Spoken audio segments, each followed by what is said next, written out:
Roger Williams University is hosting a crisis management seminar on May 3rd at their Providence campus. Crises, whether a natural disaster, cyber attack, or financial instability, can have severe repercussions if not handled properly. This is where crisis management plays a pivotal role. Join Roger Williams MBA students and expert speakers to learn how to prepare for the unexpected. The program is totally free and open to the public. You can register online at rwu.edu/events/crisis-management-symposium. This is the Bartholomew Town Podcast. Hi, everybody. Welcome into the Bartholomew Town Podcast. It's Bill here with you as we are approaching the 20th anniversary of the Station nightclub fire, which I'm sure most of you know is a fire that took place at a nightclub in West Warwick known as the Station on February 20th, 2003. As the band Great White were taking the stage, pyrotechnics were utilized in the performance. And in the ensuing moments, literally very, very quickly, at 11:07, the interior of the station caught on fire. There's been a lot of assessment of this tragedy, legal assessments, civil assessments, criminal assessments. People have been held accountable. But 20 years later, the tragedy still resonates on so many different levels that it's really impossible to articulate it. And I guess the only thing you can say is that it's important that we remember the station and we elevate the stories of survivors, of those who were lost, of course, of the experience of the tragedy itself from the standpoint of anybody who was in any way, shape, or form touched by this horrific event. And today's conversation with Gina Russo, who is a survivor of this tragedy and also the president of the Station Memorial Foundation, to me is what we want to look to when we assess this tragedy. And I mean that in the sense of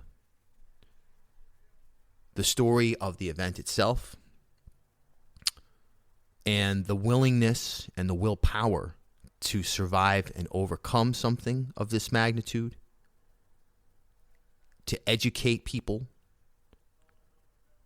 hopefully prevent anything like it from ever happening again, and to provide some kind of spiritual, if you will, understanding of how something like this can happen in our world. We're surrounded by events on the global stage that make us go, wow. How can there be any connecting higher power, however you want to assess it? Whether that's conventional religion, personal understanding of the mysterious. And this is a powerful conversation that I hope that you're able to obviously listen to, but take away, if nothing else, if you're not aware of the impact that this event has had on our community, I hope that you're able to get a better grasp of that. And if you are, I hope that this rekindles some of the spirit and energy you may have towards just acknowledging and assessing this horrific event. So without further ado, Gina Russo here on the Bartholomew Town Podcast. Well, it's amazing in a negative context, amazing. It's really shocking that we're about to come upon the 20th anniversary of the station fire.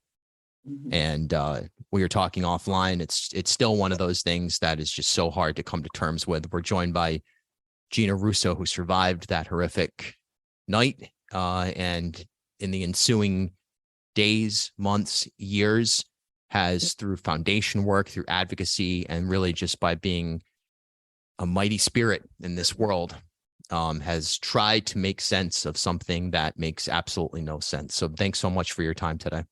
You're welcome. Thanks for having me. What's 20 years mean to you?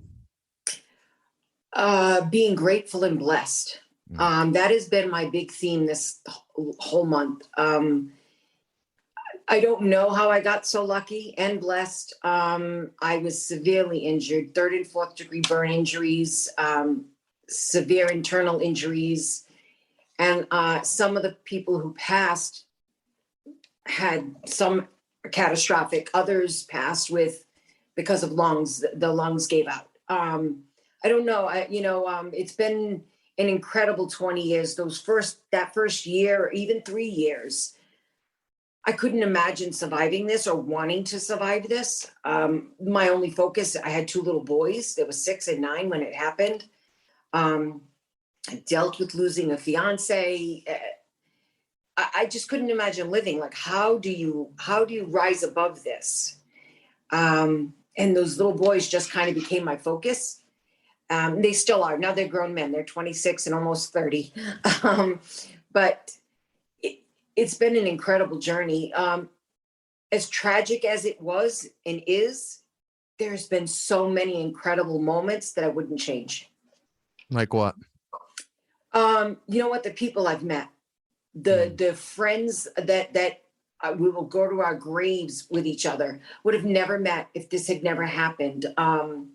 The music industry, I am, and still will always be, if there's a concert, I'm probably at the front of the stage, which it should scare me because that's where I was the night of the fire.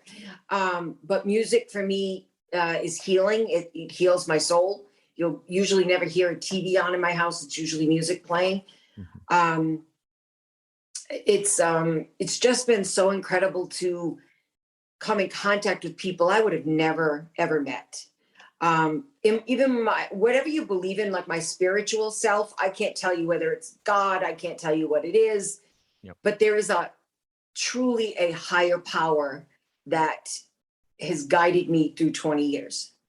And whatever that is, I always say every day, thank you for whoever, whatever.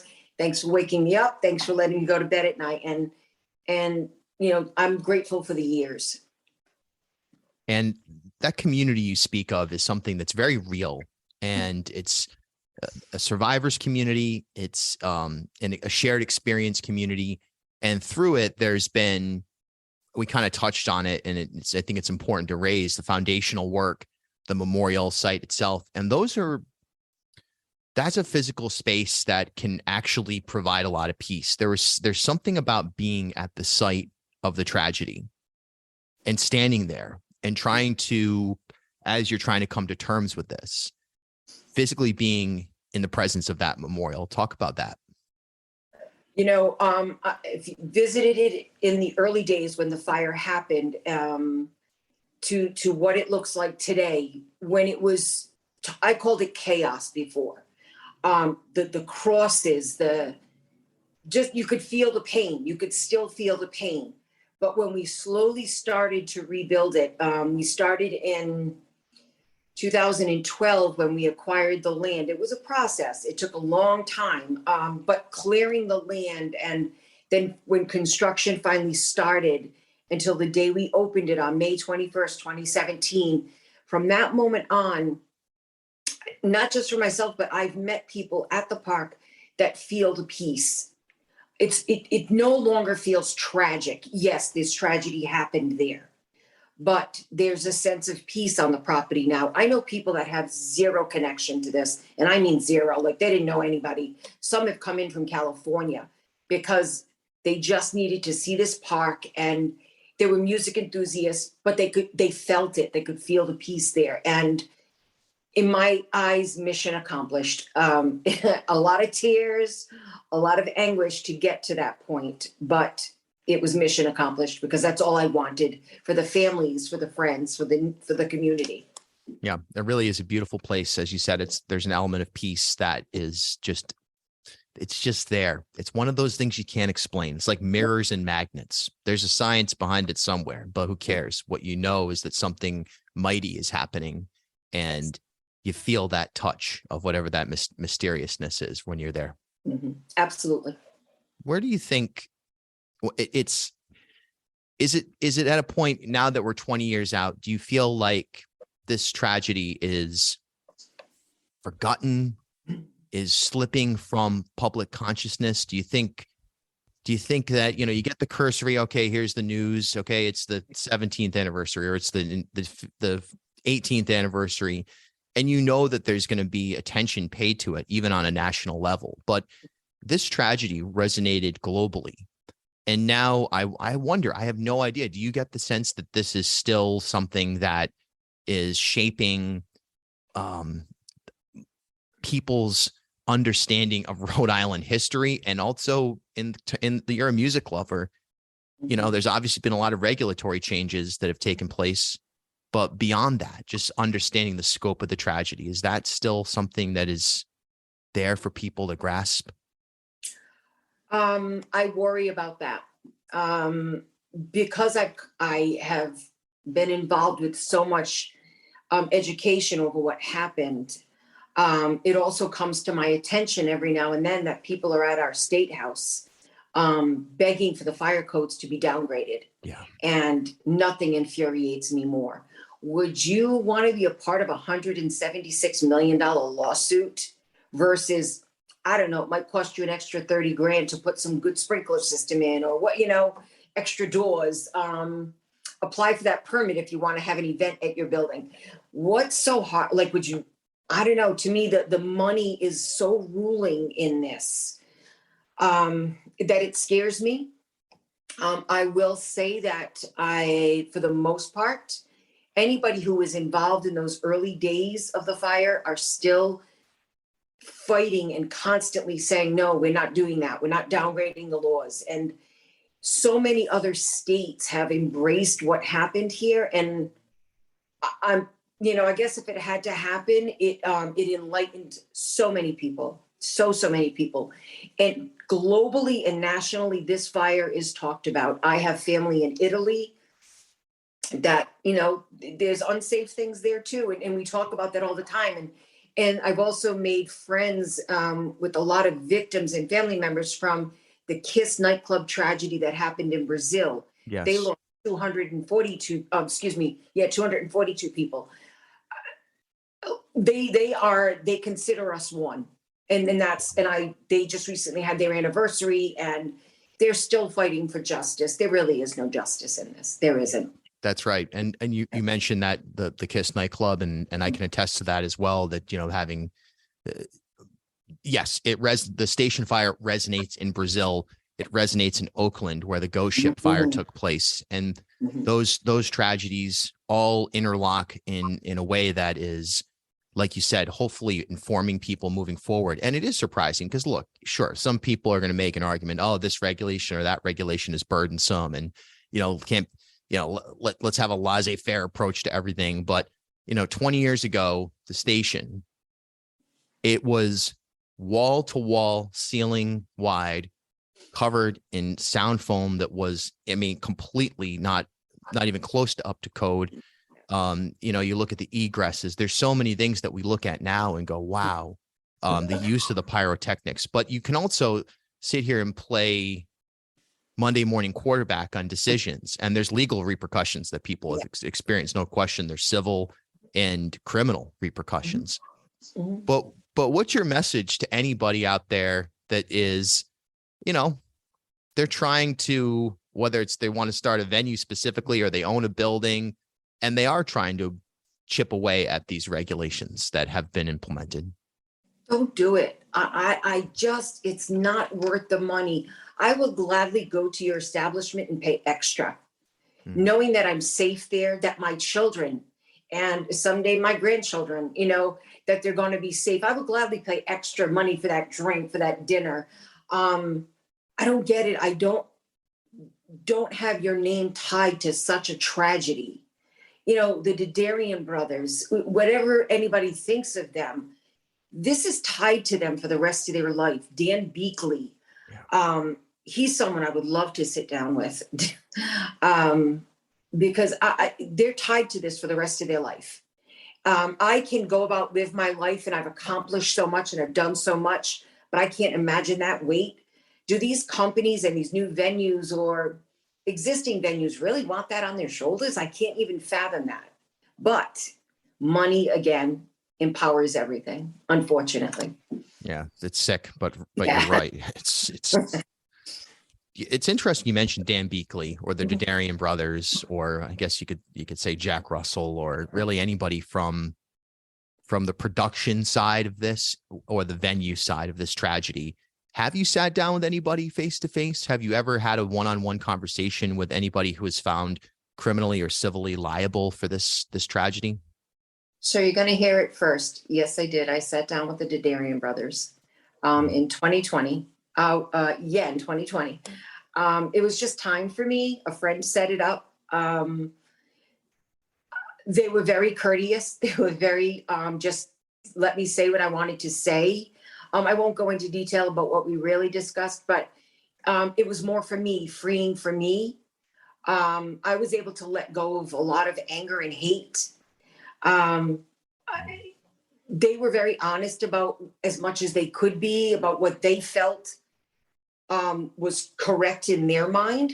And I guess we all have our own perspective of what was correct and what wasn't, right? And we're all going to go to our grave with that one. But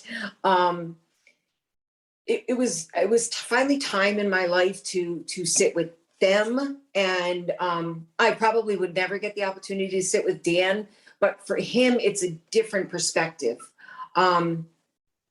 He was so genuine in the letters that he mailed to victims' family members and detailing stuff about my fiance who died. His name is Fred.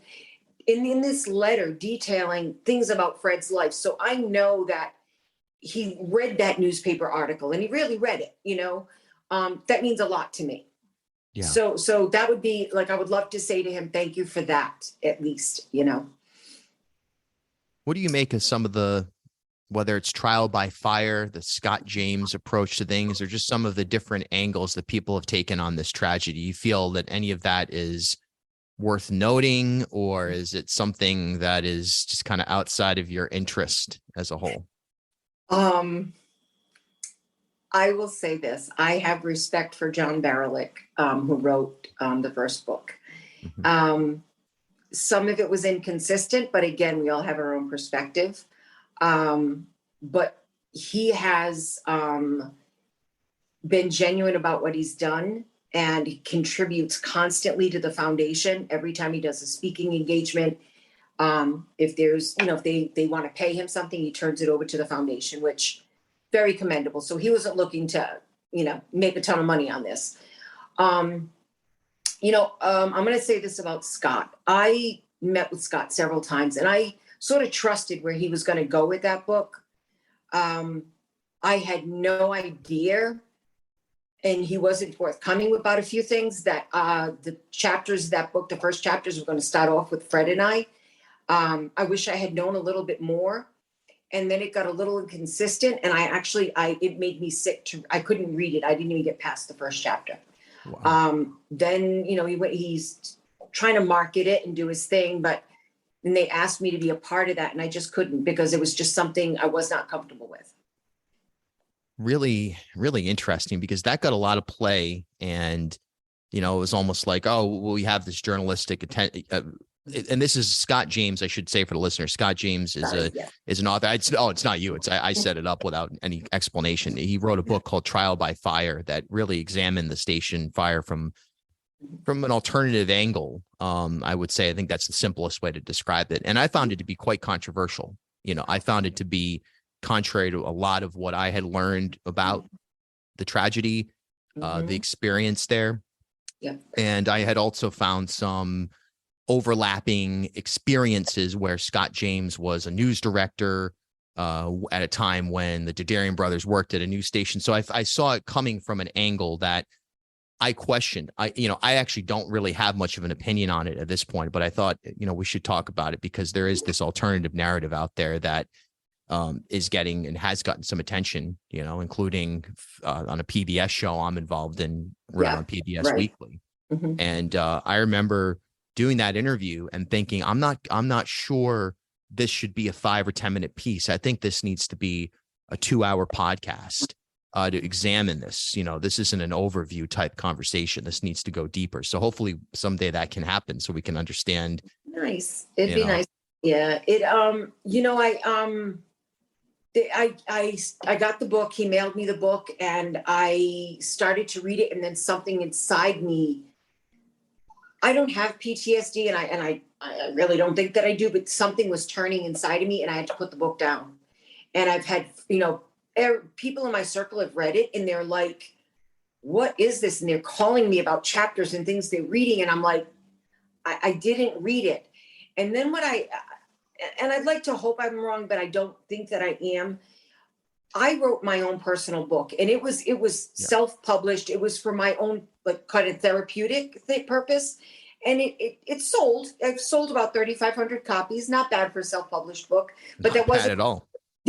But it really wasn't where I thought I was going. Like when I did it, it was more for therapeutic purposes and something to leave behind for my children, to say, yeah, we survived all that. But it sold, and people were recognizing it. And I had a very wide range of speaking engagements. So my story was selling, and my story, maybe, and others, not just mine, I shouldn't say that, but I'll speak for myself. It helped raise money for this foundation to build a memorial. It helped the Station Family Fund raise money to help the victims of the fire and myself.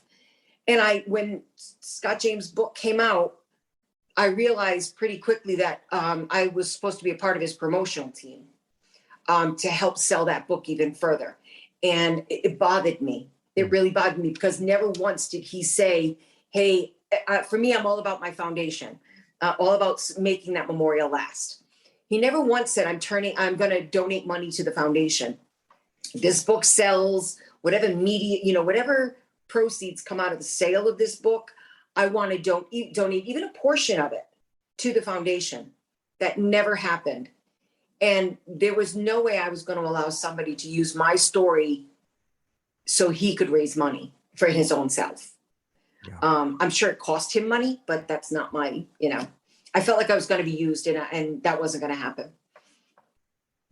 I'm glad you made that decision, because, the last thing that should happen is that anybody is exploited in this tragedy, or any tragedy. But absolutely, let's be honest about it. I mean, yeah, there's a lot of ways that this has been exploited, and it's infuriating. I don't even know what else to say about it, and I'm not even going to go into it. And you can listeners can just Google. Yep. And look at different ways that this thing has been exploited for commercial use by media outlets, by individuals, by authors. Yeah. And it's outrageous. Yeah. For burn victims of severe tragedy, what's day one look like? And how do you get to day 2, day 3, day 5,000? How do you do it? A whole lot of patience. I counsel new burn survivors. That's part of my paying it forward.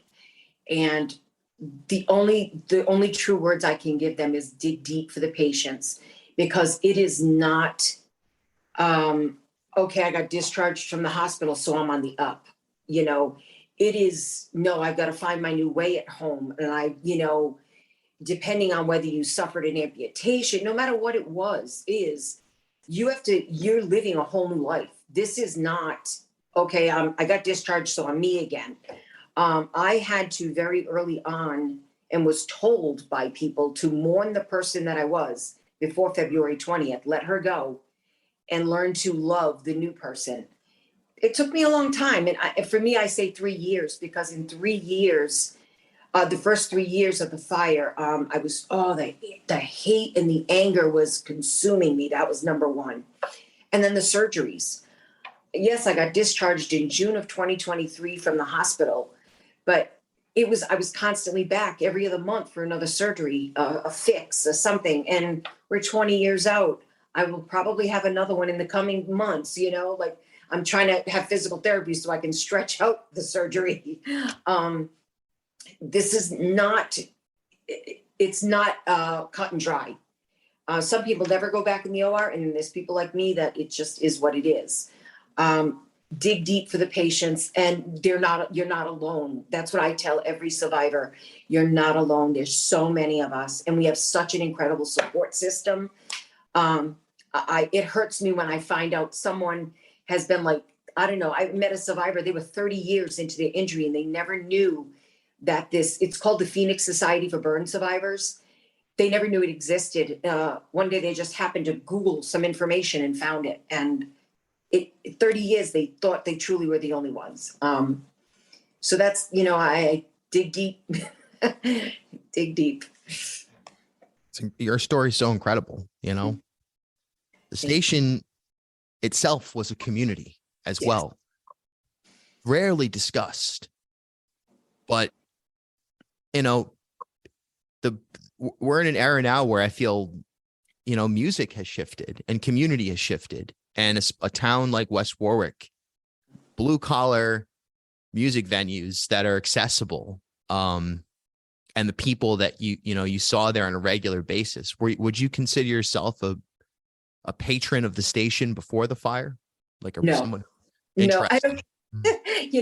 So I'm a Cranston girl, and so like, Mardi Gras at the club had so many different names, but like that was JR's Fast Lane. JR's, right. Like those were my places. It seemed like we all had our territory. Yeah. The few times, the night of the fire was probably my third time at the station. One of my most memorable nights there was a Creed tribute band called Human Clay. Yep. And loved them. Didn't know any band members but just I loved Creed. And one of my friends was here from Australia visiting, and she was such a Creed fan. And I'm like, well, they're playing their last show at the station, let's go. That was probably one of my most memorable nights there. Another night seeing like a Van Halen tribute. That was probably my, but I was not a regular. No. And that night I walked in the door at 10:30 without a ticket. Fred and I called the club at like 10:20. And he's like, can we still get in? And they're, yeah, sure. Come on down. Bought our ticket at 10:30. And a few minutes, a little while later, life changed. Yeah. 11:07, I think was the. Yes. Yeah. Pretty quickly. Yeah. I remember us having a conversation with Dr. Metal. Fred and Mike were very good friends. They would see each other every morning for coffee at the Dunkin' Donuts in Warwick and chit chat over upcoming baseball season. Fred and we Yankees fans, and Mike was Red Sox. And I remember seeing him on the stage talking to Fred about, what's happening. Did you get your season tickets yet? And that was it was like a fun conversation. Those were my, those kind of my memories in my head. And then it changed really fast, really, really fast. And, in my world, if the bouncer had just opened up that door when Fred and I screaming there's a fire, life would have been different. So many ways to look at this thing, there's so many ways to look at this tragedy. A couple more questions, if you're okay with it. Yeah. Number one, I just want to say how inspiring you are. Thank you. And really all the people who survived this tragedy and have elevated the cause for 20 years. Just so much courage. It means a lot to hear that, because in 20 years, survivors haven't really been recognized. 100 people died. That is paramount. But there's a lot of us, and some of us have thrived so well and taken this to, I call it a level of greatness. Like, we did not let it stop us. In fact, it made us stronger. So thank you for recognizing survivors. Yeah, no, absolutely. It's so important.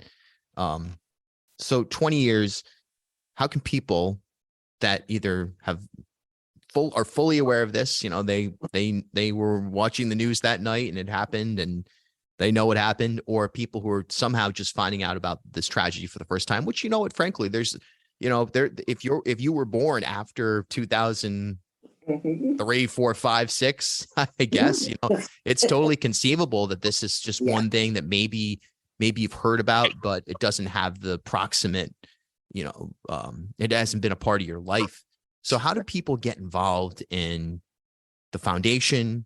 What do you want from people? Obviously donations help, but what can people do? What Visit the site, read the story wall, contact one of us. Geez, you can reach me anywhere. I'm an open book, and if telling what my story about what happened keeps the 100 alive. That's how I feel. And we need to educate the younger children.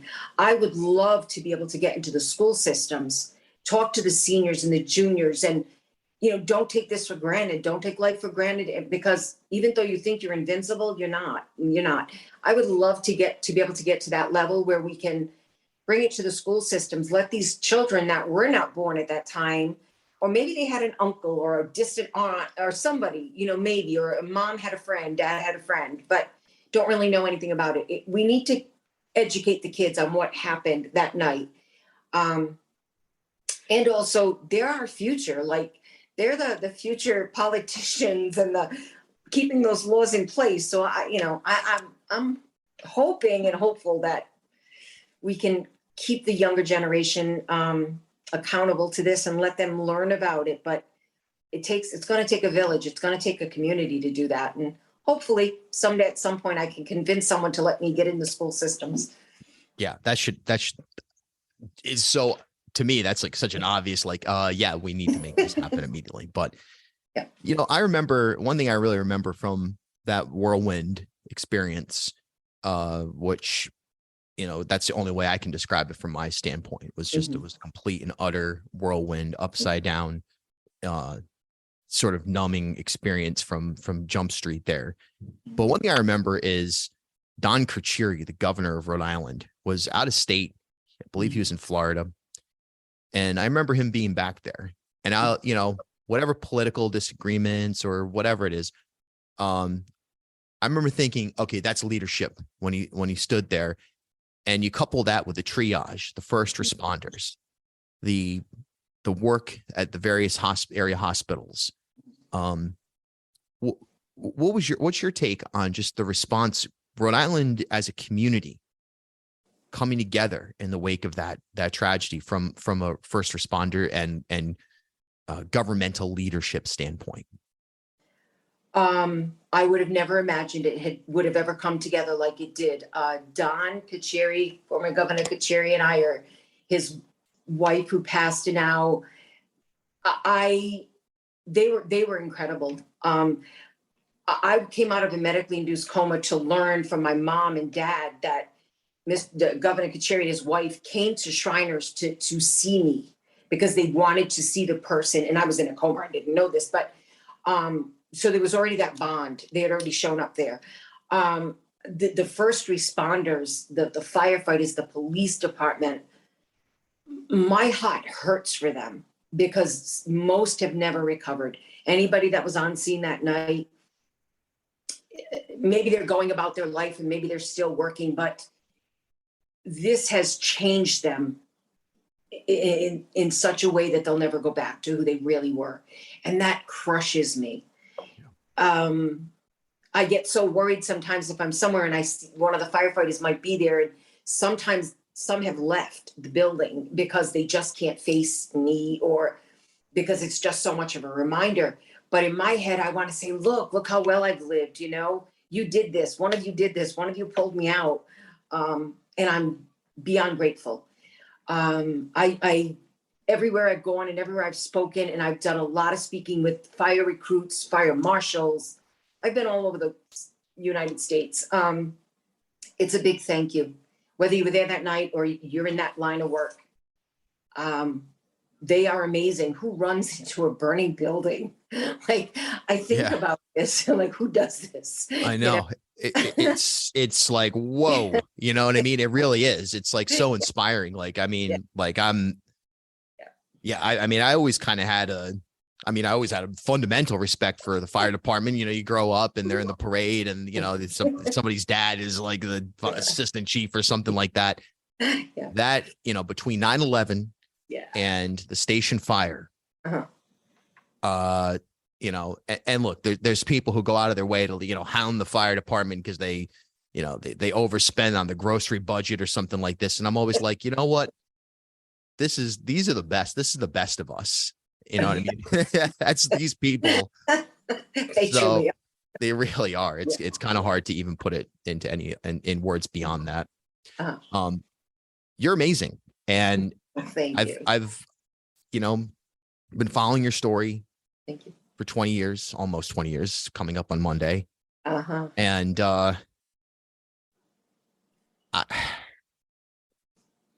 it's the pain that the station fire caused in our community is unbelievable. Oh yes, it is. And it's just yeah, it's big, and big that pain will never truly go away.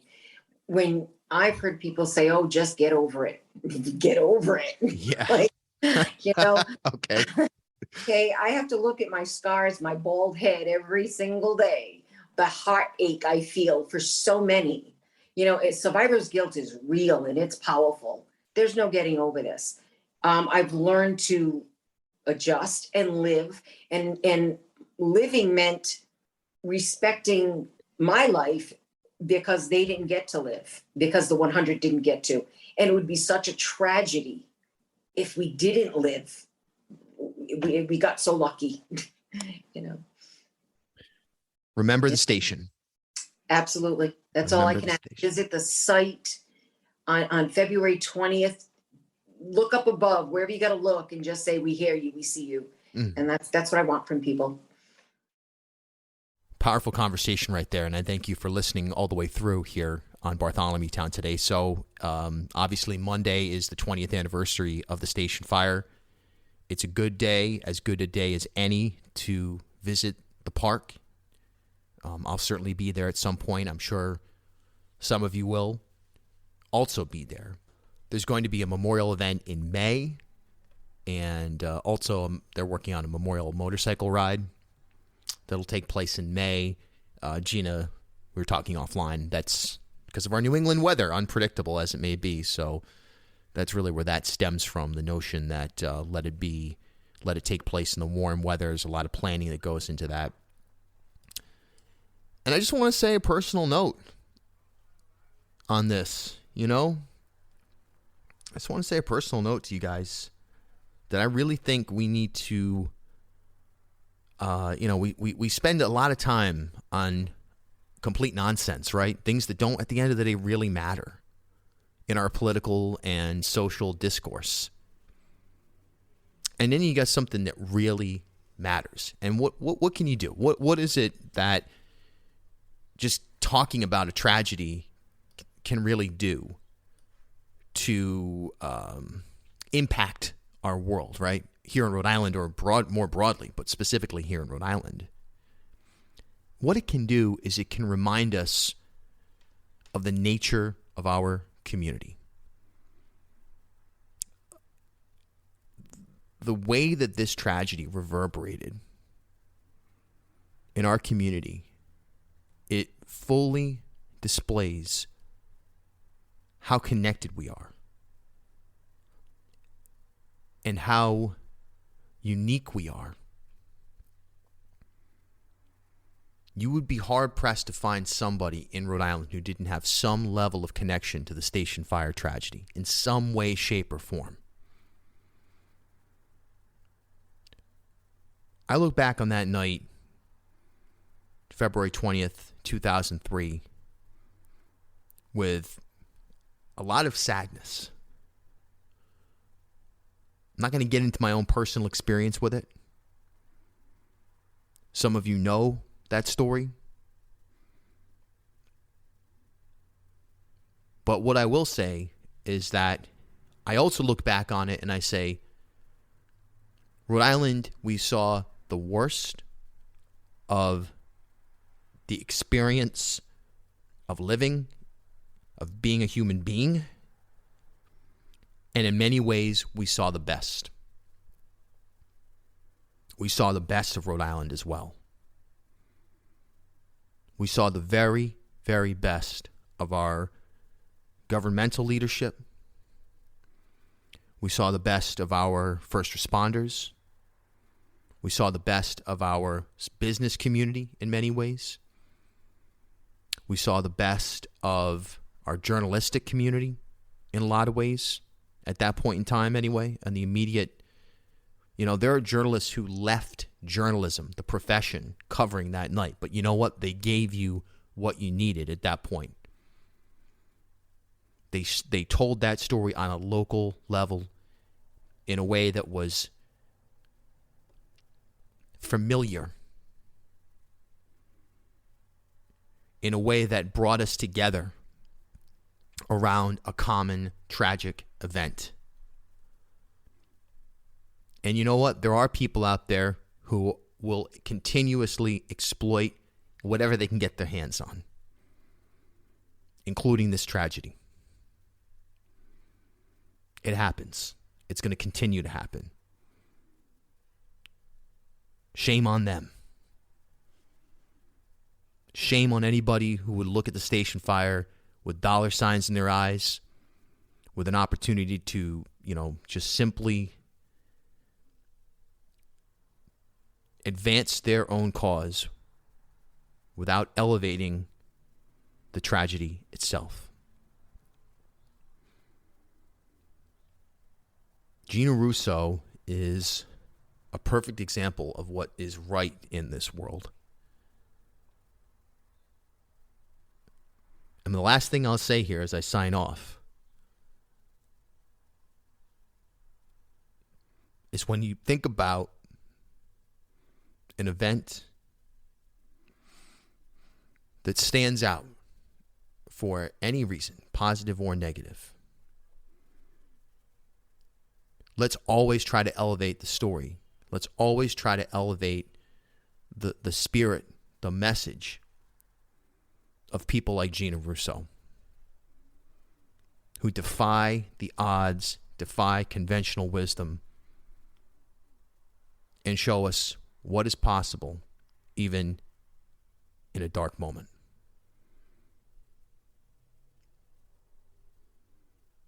Remember the station. The legalization of recreational cannabis that went into effect last year can open doors for your career. If you are already in the industry or wondering what is the best path to break into the cannabis field, well, the University of Rhode Island has a program to help you become highly competitive in numerous areas of the cannabis industry. Fully accredited by URI's College of Pharmacy, the certificate program is 100% online, and it can be completed in 2 semesters. The next application deadline for the summer 2023 session is April 4th, and courses start on May 9th. You can learn more at uri.edu/online/cannabis or give them a call at 401-874-5280. At HealthSource RI for Employers, we provide access to health insurance to more than 1,100 local businesses and nonprofits, and 96% of them renew through us every year. Maybe it's our choice of 19 different health plans, our 10 years of customizing solutions, or our one local team of dedicated experts helping employers find quality health insurance. See how our numbers stack up for you. Learn more at healthsourceri.com/employers.